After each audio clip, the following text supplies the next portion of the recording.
Selamat pagi pemirsa. Operasi tangkap tangan atau OTT terhadap Bupati Langkat Syah Afandin menjadi ironi pahit yang menunjukkan korupsi telah mengakar dalam tata kelola kekuasaan di daerah itu. Kasus ini membuktikan bahwa praktek culas bukan lagi sekedar ulah individu. Sebelumnya pada tahun 2022, Bupati terdahulu yaitu Terbit Rencana Perangin-Angin juga ditangkap KPK. Meski pejabat telah berganti, estafet kepemimpinan di Kabupaten Langkat seolah telah bermutasi menjadi estafet korupsi yang tidak kunjung putus. Pemirsa, inilah editorial Media Indonesia di hari ini Selasa 7 Juli 2026 dengan tema Lingkaran Setan Korupsi bersama saya Leona Samosir. Anda juga bisa ikut menyatakan pendapat Anda nanti dengan menelepon nomor 021 583 99 100. Dan pemirsa, pagi ini telah hadir bersama saya anggota Dewan Redaksi Media Group, Suryo Pratomo. Mas Tommy, selamat pagi. Pagi, Leo. Sehat ya, Mas? Alhamdulillah. Kita sehat, tapi mentalitas korupsi kita, bangsa Indonesia kelihatannya sakit parah. Betul. Kejadian di Langkat ini sebetulnya apakah memang kemudian mengkonfirmasi, Mas Tommy, bahwa kita ini sekarang menghadapi lingkaran setan korupsi yang kemudian kita tidak bisa putus, atau sebetulnya apa yang bisa kita lakukan, Mas? Ya, ini kan sebetulnya yang lebih memperhatikan ini kan sudah menjadi semacam kultur ya. Budaya. Ya, kan budaya. Kalau budaya melekat malah ya. Kultur lah ini ya. Kultur dulu ya. Ya, jadi saya kira bisa diubah, Leo. Jadi memang yang jadi masalah ini kan menurut saya ada dasarnya itu adalah bagaimana kemudian kita menilai hidup ini untuk apa. Yang menjadi masalah itu adalah ketika kekayaan dan menjadi kaya itu menjadi tujuan. Akibatnya orang melakukan segala macam upaya untuk meraih tujuan itu. Padahal orang tidak dilarang untuk kaya. Tetapi kaya itu adalah akibat proses dari bagaimana kita berkarya. Karena itu di banyak negara, orang kaya itu adalah orang yang bisa melakukan karya besar. Yang diakui oleh semua orang bahwa dia memang membuat sesuatu yang luar biasa. Contoh, kalau kemudian Toyota itu menjadi orang kaya di Jepang, orang Jepang tidak ada satu yang meragukan karena keluarga itu yang membangun Toyota. Sama dengan Matsushita kemudian membangun Panasonic. Jadi karya itu yang kemudian menghasilkan wealth, ya. Dan kemudian kalau kita sekali lagi, Leo, kita belajar culture matters-nya Samuel Huntington, persoalan di banyak negara, revolusi, industri apapun, itu kemudian harus membangun yang namanya disiplin dan etos, menghasilkan karya, kemudian mereproduksi, setelah itu baru lifestyle. Nah, kalau kita lihat apa yang terjadi pada kita, Leo, kita tidak pernah menjalani yang namanya revolusi industri, ya kan? Kita tidak pernah mampu menghasilkan, membangun disiplin. Tidak ada etos kerja, dan itu terlihat dari produktivitas kita yang sangat rendah. Tapi tiba-tiba yang muncul adalah orang-orang kaya, yang tanpa melalui proses tiba-tiba menjadi orang kaya. Nah, ketika kemudian hal-hal seperti ini dibiarkan, kemudian menjadi sebuah kebiasaan dan dianggap itu lumrah. Nah, ini yang sebetulnya yang paling mendasar adalah betapa kondisi kita ini begitu parahnya. Semua orang berorientasi untuk menjadi kaya. Bahkan selalu dikatakan, Leo, orang itu hidup punya dua pilihan. Mengejar kehormatan atau mencari kekayaan. Ketika dia menjadi pejabat negara, sebetulnya yang dicari adalah kehormatan. Tetapi ketika dia menggunakan kehormatan untuk mendapatkan kekayaan, inilah yang sekarang sedang kita hadapi sekarang. Ini menjadi sesuatu yang mungkin menjadi sangat dalam yang harus kita pecahkan, tapi kita akan dengarkan dulu, Mas Tommy. Inilah editorial Media Indonesia untuk hari ini, pemirsa, Selasa 7 Juli 2026, Lingkaran Setan Korupsi.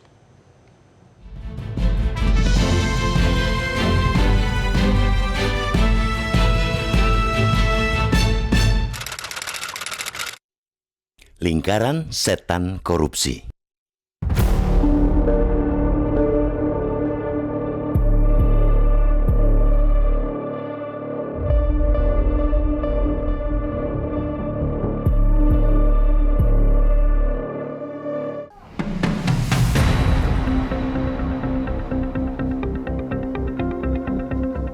Kota Binjai yang kemudian diamankan. Operasi tangkap tangan OTT korupsi terhadap Bupati Langkat Syah Afandin kembali menoreh ironi yang menyesakkan. Langkah bak cermin buram betapa korupsi bukan sekadar ulah individu, melainkan penyakit yang telah mengakar dalam tata kelola kekuasaan. Syah Afandin bukanlah bupati pertama di daerah itu yang tersandung korupsi. Pendahulunya, Terbit Rencana Perangin Angin juga ditangkap Komisi Pemberantasan Korupsi KPK melalui OTT pada 2022. Ketika Terbit ditangkap, Syah Afandin naik sebagai pelaksana tugas PLT Bupati, lalu terpilih menjadi Bupati definitif. Pejabat berganti, tetapi praktik korupsi ternyata tetap berjalan. Estafet kepemimpinan di Kabupaten Langkat seolah telah bermutasi menjadi estafet korupsi yang tak kunjung putus. Mengapa para penyelenggara negara seakan tidak pernah kehabisan nyali untuk merampok uang rakyat? OTT, penahanan, hingga tayangan para pejabat yang digiring dengan tangan terborgol di layar televisi nyatanya gagal total menebar teror bagi para pejabat lain. Praktek lancung menggarong anggaran, menerima suap dari proyek-proyek infrastruktur, hingga jual beli jabatan tetap menjadi bisnis sehari-hari di berbagai lini pemerintahan, dari pusat hingga ke pelosok daerah. Penyebab utama dari keberanian yang kebablasan itu sangat mudah ditebak. Kalkulasi untung rugi hukum di negeri ini masih berpihak pada koruptor. Korupsi menjanjikan keuntungan ekonomi yang sangat besar. Sementara itu, risiko hukuman seringkali dipersepsikan masih dapat ditoleransi. Banyak perkara korupsi berujung pada vonis beberapa tahun penjara, disertai denda yang nilainya jauh lebih kecil ketimbang kerugian negara maupun keuntungan yang dinikmati pelaku. Masa hukuman pun pada akhirnya diperpendek lagi oleh diskon hukuman di tingkat banding, remisi yang diobral, hingga pembebasan bersyarat. Tragedi itu menjadi semakin paripurna ketika instrumen hukum yang tumpul berpadu dengan krisis sanksi sosial di tengah masyarakat. Bukannya dikucilkan sebagai pengkhianat amanat rakyat, banyak terpidana korupsi yang baru bebas dari bui justru mendapatkan karpet merah dan disambut bak pahlawan. Contoh terbaru, mantan Bupati Kutai Kartanegara, Rita Widyasari yang divonis bui 10 tahun karena terbukti korupsi. Setelah menjalani masa hukuman kurang dari 9 tahun, ia kembali ke kampung halamannya di Tenggarong, Kalimantan Timur. Ribuan orang menyambut meriah kepulangan Rita pada Jumat 12 Juni lalu. Ketidakpedulian masyarakat terhadap rekam jejak korup kian menyalakan semangat para pejabat untuk terus berbuat curang tanpa perlu merasa khawatir akan kehilangan status sosial, panggung politik, dan kehormatan. Melihat lingkaran setan korupsi, kita tidak bisa lagi hanya bergantung pada cara-cara usang. Terobosan mutlak di bidang hukum yang harus segera diwujudkan adalah pengesahan undang-undang perampasan aset tindak pidana yang memungkinkan pemiskinan koruptor. Di sisi pencegahan, digitalisasi seluruh proses pelayanan publik dan pengadaan barang serta jasa harus dipercepat guna mempersempit ruang transaksi gelap. Transparansi anggaran perlu dibuka seluas-luasnya agar masyarakat dapat mengawasi penggunaan setiap rupiah uang negara. Korupsi akan menemui ajalnya ketika tidak ada lagi pejabat yang berani mengambil risiko melakukan korupsi, karena sistem hukum benar-benar menjerahkan dan sistem pemerintahan menutup setiap celah penyimpangan. Dan yang tidak kalah penting, masyarakat menolak memberikan penghormatan kepada mereka yang telah mengkhianati amanat rakyat.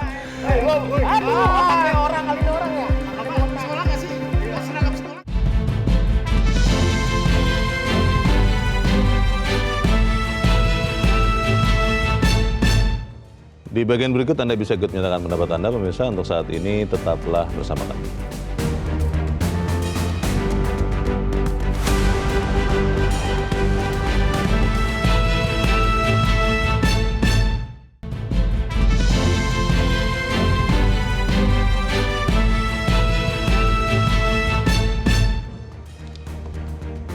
Terima kasih Anda masih bersama kami, dan sekarang kita akan mendengarkan dulu Mas Tommy pendapat dari pemirsa Metro TV. Kali ini dari Cirebon, Jawa Barat, ada Pak Sunoto. Pak Sunoto, selamat pagi. Selamat pagi Bang Leo dan selamat pagi Mas Tommy. Selamat pagi Pak Sunoto. Silakan Pak. Ya, jadi ada kalimat lingkaran setan korupsi. Seolah-olah kalau udah merupakan lingkaran setan itu dimaknai dengan kata-kata yang menyerah atau skeptis. Jangan gitu dong. Iya kan? Emangnya setan lebih hebat dari manusia. Yang kedua, kalau ada kalimat korupsi sudah menjadi budaya, terus kita menyerah. Jangan gitu dong. Manusia yang cerdas dan soleh akan selalu mencari sistem yang lebih hebat. Antara lain, karena sudah ada istilah lingkaran setan, mari kita ambil salah satu pulau di Pulau Seribu dijadikan pulau setan, seperti Alcatraz yang ada di Amerika, terisolir, tanpa komunikasi dan lain sebagainya. Itu satu. Yang kedua, ada 500 daerah tingkat 2 di Indonesia. Ada 500 lagi institusi yang harus diawasi. Katakan jumlahnya 1.000.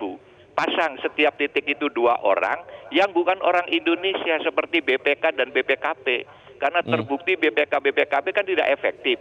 Ambil tenaga-tenaga internasional 2.000 orang digaji 1 miliar sebulan, 2 triliun sebulan kali 24 triliun.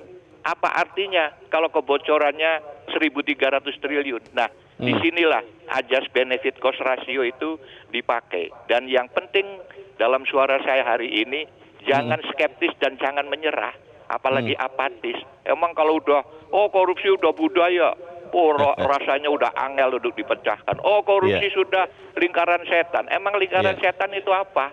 Sekian, terima kasih. Terima kasih Pak Sunoto di Cirebon, Jawa Barat. Selamat pagi Pak.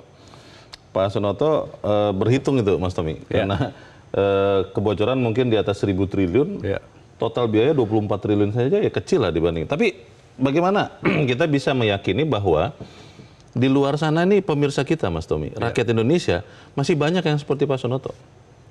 Ya saya yakin banyak orang yang punya nilai, karena kan dalam keluarga itu kembali lagi kita kan ditanamkan sejak kecil oleh orang tua kita, ya kan, nomor 1 jujur, ya kan, yang kedua adalah bersikap hemat, ya kan, pandai untuk bisa menabung, tidak perlu pamer-pamer. Itu kan sebetulnya nilai yang ada pada masyarakat kita. Dan sekali lagi asketisme itu di Indonesia itu kan bukan tidak ada, ya kan. Para founding fathers kita, ya kan, Bung Hatta, Agus Salim, ya kan, menjadi pejabat negara kan bukan untuk gaya-gayaan, bukan untuk pamer-pamer, ya kan. Karena itu sekali lagi saya setuju dengan Pak Sunoto. Kita ini kan negara besar ya, dengan 500 kabupaten kota, ya kan. Kemudian butuh sekian begitu banyak pejabat gitu. Nomor 1 kalau kita memperbaiki kan Leo, ini tanggung jawab kepada partai politik. Sistem politik kita kan semua ditunjuk oleh partai politik. Karena itu partai politik punya tanggung jawab untuk memilih orang-orang yang punya karakter dan kemudian bisa dilihat track recordnya, gaya hidupnya seperti apa, Leo. Nah sekali lagi yang dibutuhkan tadi Leo bertanya, apakah mungkin atau tidak kita mengubah, ya kan? Banyak negara bisa melakukan, Leo. Yang paling luar biasa misalnya China, ya kan? China juga sudah mengakar. Ketika mereka membangun ekonomi mereka tahun 90, kemudian begitu marak terjadi kasus-kasus korupsi. Kemudian sekali lagi orang seperti lapar dan orang berorientasi untuk menjadi kaya. Tapi kemudian sistemnya dibangun, ya kan. Kemudian ada pemimpin yang begitu keras untuk menjalankan sistem itu. Ya kan, kita masih ingat ada Perdana Menteri Zurongji yang terkenal itu, yang dia katakan siapkan 100 peti mati. 99 untuk koruptor, 1 untuk saya kalau saya terbukti korupsi. Jadi harus ada hal seperti itu. Yang kedua adalah balik lagi Leo, ini kan jadi masalah itu ketika gaya hidup ya kan menjadi tujuan dan menjadi sesuatu yang begitu penting di dalam hidup kita Leo. Nah, kita belajar di negara tetangga, ya kan, yang baru kunjungan kerja di sini, ya kan, Singapura, ya kan, pejabat di Singapura itu gajinya paling tinggi, ya kan, tetapi lihat gaya hidupnya. Jadi memang role model, ya, teladan, terutama oleh pemimpin bagaimana menunjukkan sikap asketisme itu yang dibutuhkan oleh Indonesia sekarang. Baik, kita harus jeda dulu Mas Tommy dan pemirsa tetaplah bersama kami, Editorial Media Indonesia segera kembali.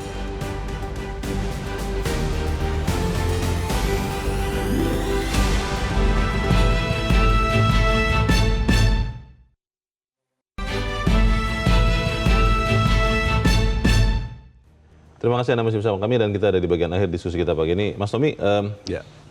sayangnya ya, konon katanya orang Indonesia itu ingatannya pendek, Mas. Ya.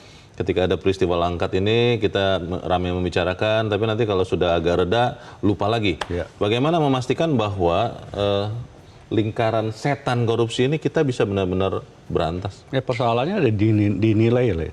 Jadi nilai ini udah berantakan, ya kan. Bahwa kekuasaan itu hak istimewa, Yeah. power is privilege. Itu kan harus dirombak. Kekuasaan itu bukan hak istimewa. Kekuasaan itu adalah untuk pengabdian. Jadi itu kan yang harus kemudian nilai-nilai baik dan buruk itu harus mulai ditata kembali, Le. Yeah. Ya kan. Bagaimana seorang koruptor ya tetap di tengah masyarakat dianggap sebagai orang besar, Orang terhormat. hebat itu. Karena nilai kita, Leo, orang itu dianggap berhasil kalau rumahnya bagus, mobilnya bagus. Bagi-bagi Kita uang. tidak pernah tahu dari mana uang itu. Nah, kembali lagi yang tadi saya katakan, di Jepang itu atau di Inggris, di negara-negara yang menerapkan sistem yang baik, orang itu boleh kaya kalau dia kerja keras, Le. Dan tidak ada pejabat negara yang kaya raya, Le.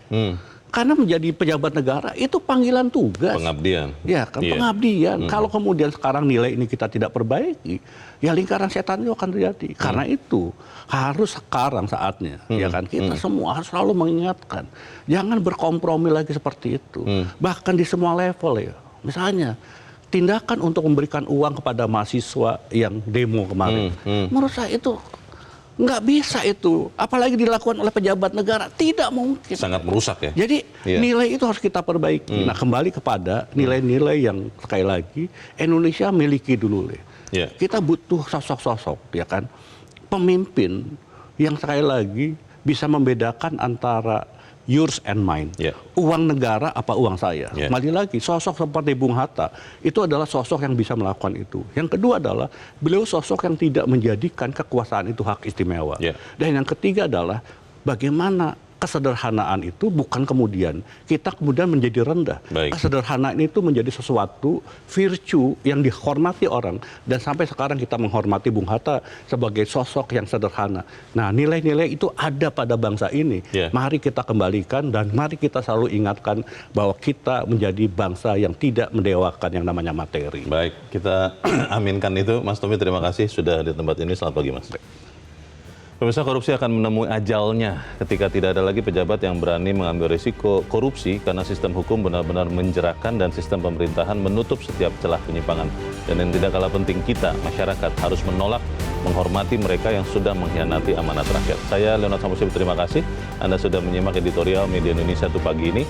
Terus jaga kesehatan Anda, terus jaga nurani Anda. Selamat pagi, sampai jumpa.